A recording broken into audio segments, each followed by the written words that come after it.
السلام عليكم، ازيكم يا حبايب؟ عاملين ايه؟ النهارده معانا خبر ليلى عبد اللطيف تفجر مفاجآت جديدة. الرزق الوفير ينتظر مواليد 4 أبراج، والآن مع التفاصيل. كشفت اللبنانية ليلى عبد اللطيف المعروفة بدقة توقعاتها في مجال علم الفلك والأرقام عن توقعاتها للعام 2024، متنبئة بأنه سيحمل بشائر الخير والرزق الوفير لمواليد 4 أبراج فلكية. وفقا لتصريحاتها، من المتوقع أن يشهد مواليد برج الميزان تجاوز التحديات المالية التي واجهها في السنوات الماضية بفضل تأثير كوكب بلوتو الذي سينتقل إلى برج الدلو. أما مواليد برج الجدي فتنبأت ليلى عبد اللطيف بأنهم سيلاحظون تحسنا كبيرا في أوضاعهم المالية، وقد يرتبط ذلك بفرص لاقتناء عقارات ذات قيمة.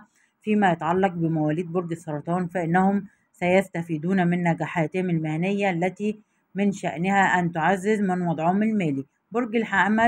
برج الحمل سيحظى بفرص مالية عديدة في النصف الأول من العام نتيجة تأثير كواكب الحظ، ومن المتوقع أن يستمر هذا التقدم في النصف الثاني من العام مع انتقال المشتري إلى برج الجوزاء. على الجانب الآخر، تحدثت عبد اللطيف عن تحديات مالية قد يواجهها مواليد برج العقرب، لكنها أشارت إلى أنهم سيتمكنون من تجاوزها وتحقيق الاستقرار المالي خصوصا في النصف الثاني من العام.